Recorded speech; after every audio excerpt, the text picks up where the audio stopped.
Content warning for profanity, gunfire, and violence. Hello and welcome to episode 97 of Discount Storytime. We are closing out this podcast at episode 100, and for the next episodes, we're going to have some replays of some old favorites. This is the first episode read by our resident voice actor, Larry. So I know you're going to enjoy it. If you've heard it before, you're going to enjoy it again after a word from this week's sponsor.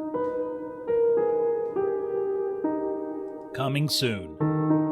Of all the cast members of the Peanuts comic, perhaps none are more mysterious as Marcy Johnson, best friend and real-life wife to actress Peppermint Patty. Marcy Johnson has also been the most critical to Peanuts' survival. Her dark story is now told in the groundbreaking documentary Necromarcy, Sorceress on the Set. Have you ever wondered how the cast of Peanuts, which began in 1950, remains active and youthful to this day? If you assumed dark magic, like most have, you are right. See how, from humble beginnings raised by gypsies, Marcy Johnson got her start backstage as a props manager in 1951. And although she did not appear on stage until 1971, Marcy Johnson, also known as Dark Sorceress to the cast and crew, had been transferring life force into Peanuts cast for almost 20 years. It all started in 1952 when Charles Schulz and Charlie Brown decided he would perform the kick the football gag for the first time, with the ball originally held by actress Violet Gray. Without a budget for stunt doubles, all Peanuts cast members had to perform their own stunts. The kick the football gag went well during rehearsal, but recently discovered film footage of the first take shows Mr. Brown missing the football, falling, suffering massive brain trauma, then lying still and not breathing. Emergency medics were unable to resuscitate Mr. Brown. Then a young props manager stepped through the solemn crowd, kneeled down, and placed her hands on Mr. Brown's chest and head. She began chanting in an unknown language, and the grass and plants surrounding Mr. Brown withered and died. At the same time, color returned to Mr. Brown's face. He opened his eyes and said, "What happened?" The film then cuts out. From then on, Marcy was tasked with keeping the cast not only alive, but youthful, and as her responsibilities grew, so did her powers. Marcy's presence was always met with mixed reactions. One unnamed cast member enjoyed what appeared to be eternal youth, and disparaged naysayers as, quote, blockheads. But some, such as Mr. Woodstock, were wary. We were able to interview Mr. Woodstock, now retired, with the aid of an interpreter. Many think Marcy wears thick glasses. Not true. Those glasses were designed by our costume department to cover Marcy's eyes. Those eyes. The horror. Those red glowing eyes. I still have nightmares. Some cast members feared for their safety. We were able to interview one on the condition we alter their voice for anonymity. And what was it you saw happen, if you wish to share?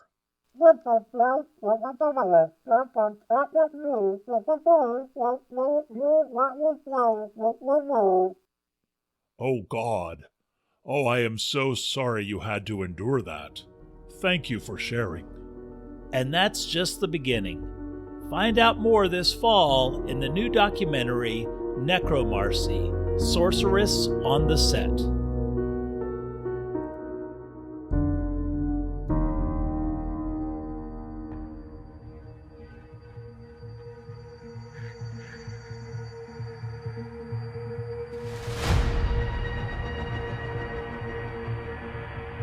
You are probably familiar with the classic nursery rhyme Little Miss Muffet.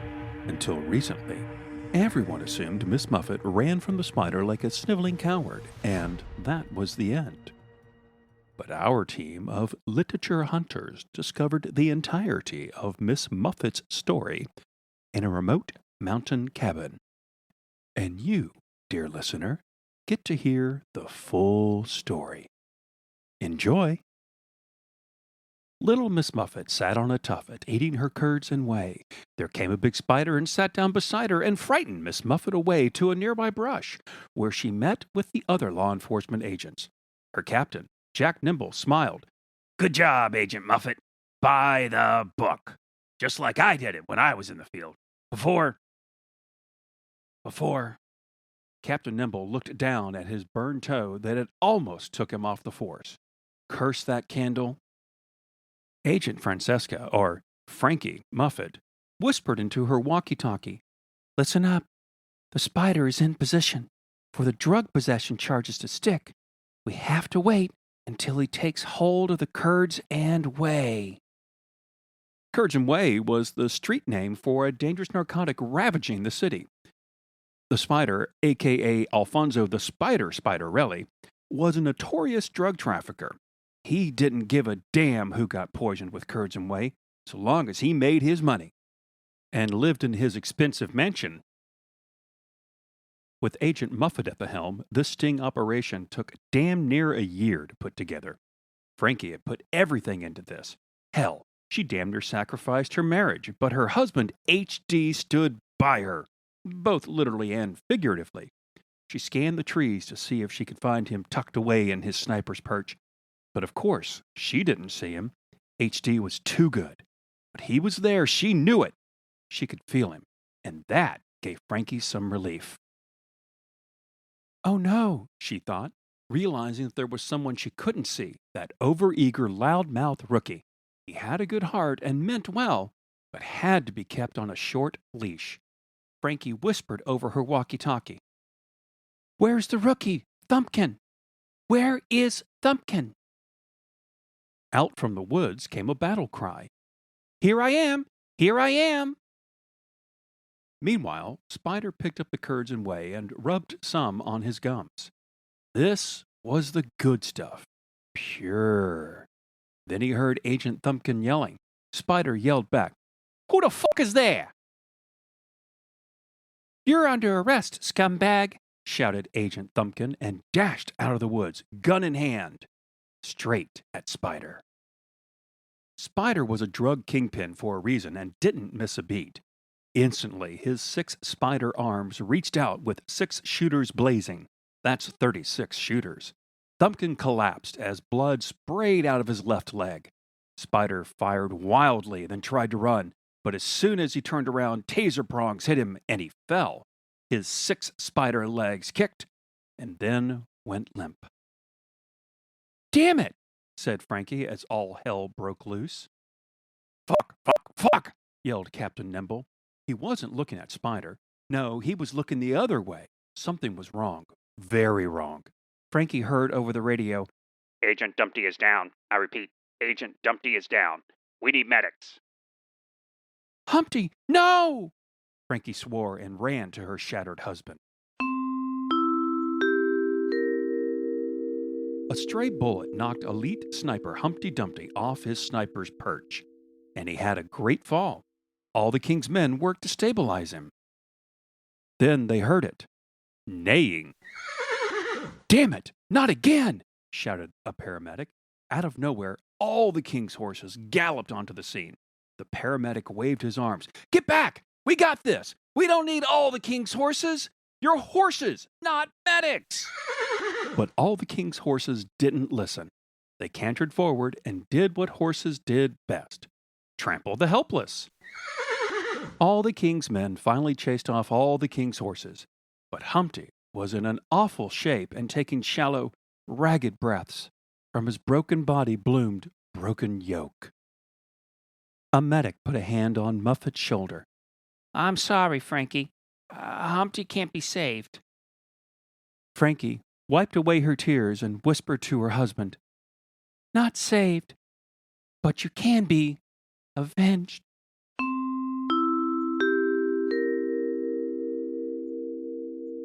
Six months later, crowds packed the courtroom for Alfonso the Spider Spiderelli's trial. He had hired the best defense team from the law firm of John Jacob Jingleheimer and Smith, but it wasn't looking good. Everyone rose as the judge and jury entered. Then, to the surprise of all, the prosecutor addressed the court. Your Honor and members of the jury, as much as it pains me to say this, we are dropping our case against the Spider. The judge looked over her reading glasses. Counsel, did I hear you correctly? Why are you dropping this case? Spider looked at his attorneys, and from their dropped jaws, they were just as surprised as everyone else. For lack of evidence, Your Honor. This morning, the Curzon Way in evidence, it. Spit it out, counsel, said the judge. It's apparently just common porridge. And with no evidence of drug possession, Spider was released. The prosecutor saw the big grin on Spider's face. Of course, he would be happy.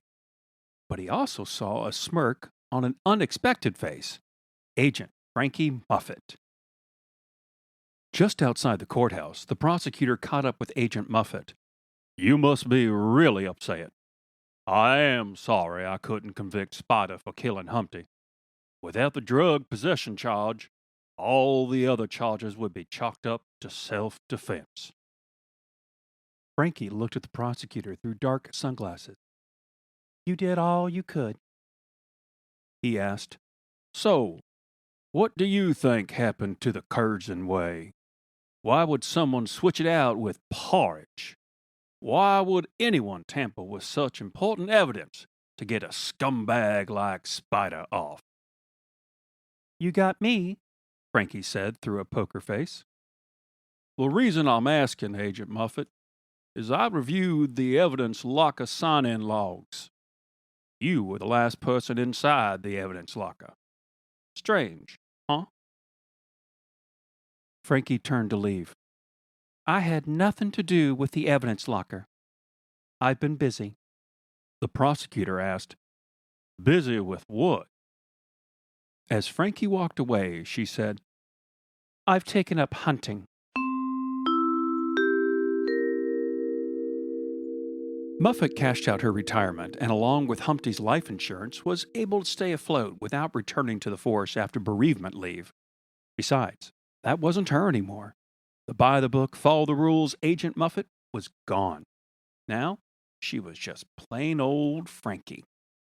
And Frankie was a busy girl.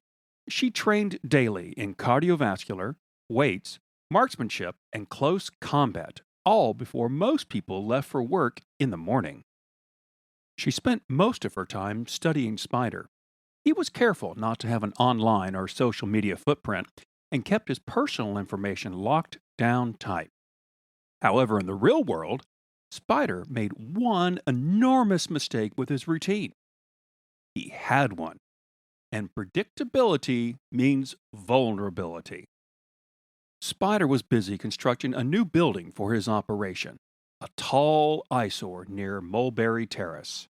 He left the house at the same time each morning, took the same routes, and used the same bodyguards. And the bodyguards also had predictable routines. It was almost too easy. The one sticking point was the Spider's family. No spouse or partner, but he had an infant son. And Spider hired an elderly live-in nanny for when he was at work. Sure, there were a few guards at the mansion, but they, like him, were predictable. Same coffee and lunch breaks every day, sometimes leaving the mansion unguarded for up to 5 minutes.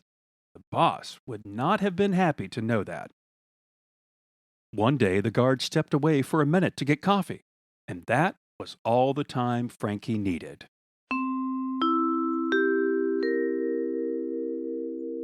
Spider was called back to his house by a panicked guard and nanny. As he stormed into the foyer, they were pale-faced and pacing. Spider snarled angrily, "What the fuck is going on? Why'd you call me in a panic? The nanny, an elderly woman with kind, tear-soaked eyes, handed Spider a note. I found this in the baby's crib, sir.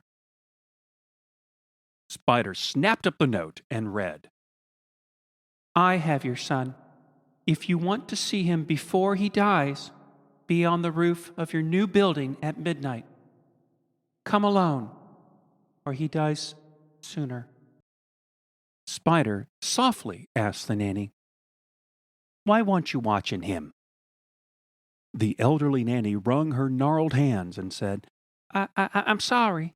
He was asleep. It's okay. I understand. Spider reassured her with a warm smile. The nanny sighed. Thank you, sir. You're so kind. Spider looked at the guard next, who shook with wet pants. I'll take this as your formal resignation. Spider reread the note, tore it up, and screamed.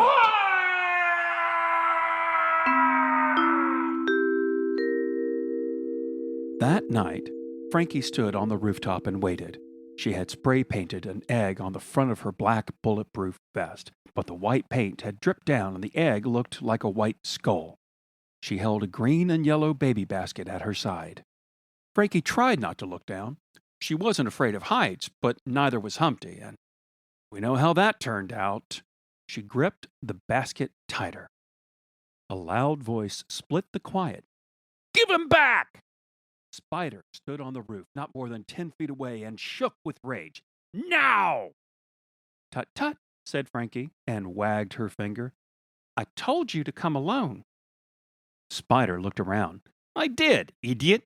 Just see anyone else? Frankie pulled out a small electronic box with 2 switches.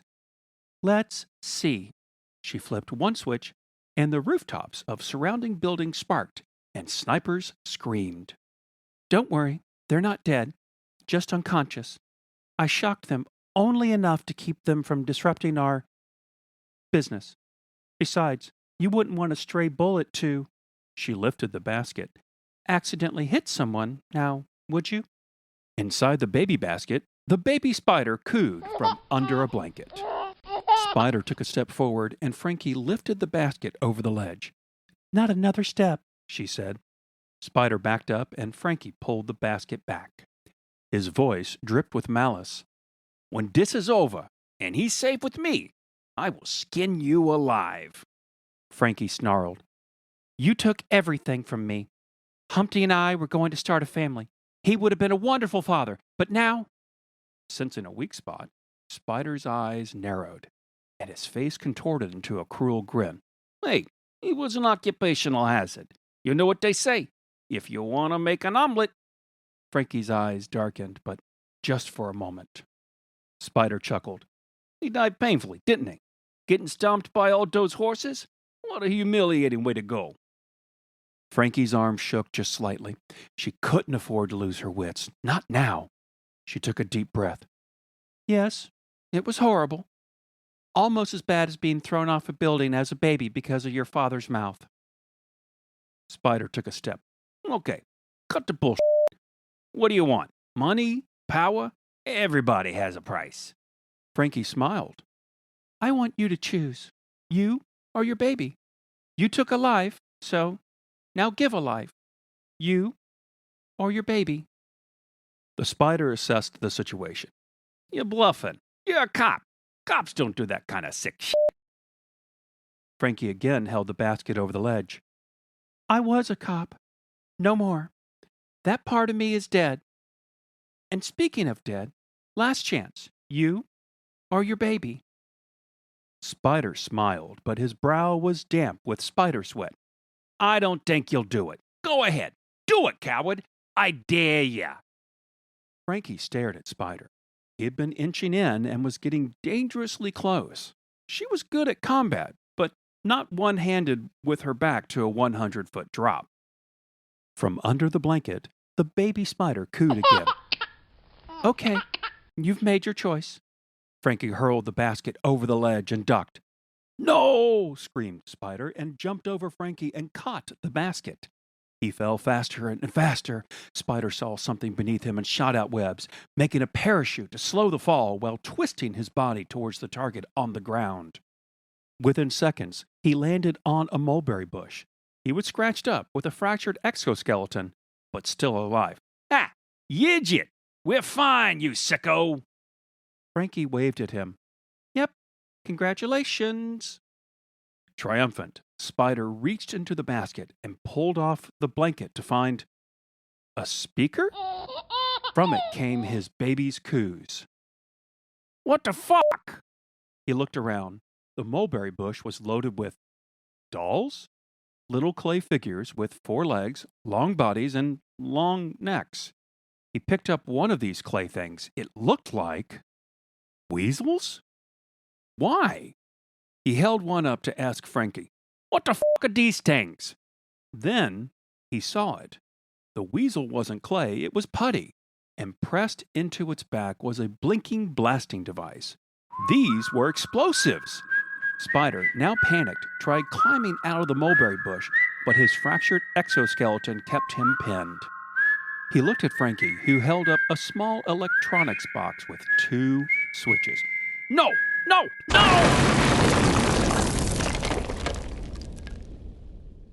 Frankie stared down for a long while and sighed. Moving quickly, she unclipped a safety cable from the harness under her ballistic vest. She hurried to a dark corner of the top floor. Baby Spider slept inside a green and yellow basket next to a microphone. She picked him up and hurried out of the building. They had to make one more stop that night. The doorbell rang, and Ronald Thumpkin, now retired from the force after his leg injury, hobbled to the door. Nobody was there. He looked down and saw a green and yellow baby basket, complete with a smiling baby spider. Roland picked up the baby, and a note fell out with a small key taped to it. "He is your new resident, and don't worry about expenses. This key goes to a train station locker with enough funds to last a very long time. I know I can trust you with this, Roland, because you are a good and honest man. Take care. F." Bewildered, Roland took the baby spider inside and closed the door. The door sign read, "Itsy Bitsy Orphanage." In the shadows, a figure with a skull-painted vest slipped into the night. She had sold everything, and the proceeds sat in a train station locker. She was no longer a wife. She was no longer a government agent. But she still had a job to do. Some may call it vengeance. This is not vengeance. Revenge is not a valid motive. It's an emotional response. No, not vengeance. Reprimanding. Look out, villainous evildoers, for here comes the reprimander.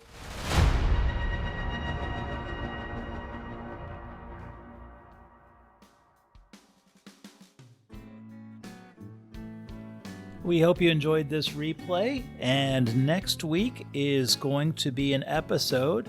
I'm not going to tell you what the episode is, but it was the one I probably put the most work into recording, had the most fun recording, but also I was terrified to publish it. So we'll find out. And until next time, or in 2 weeks, I should say. Until next time, be sure to play nice with others, be super duper kind to yourself, and as always, remember to laugh. Bye.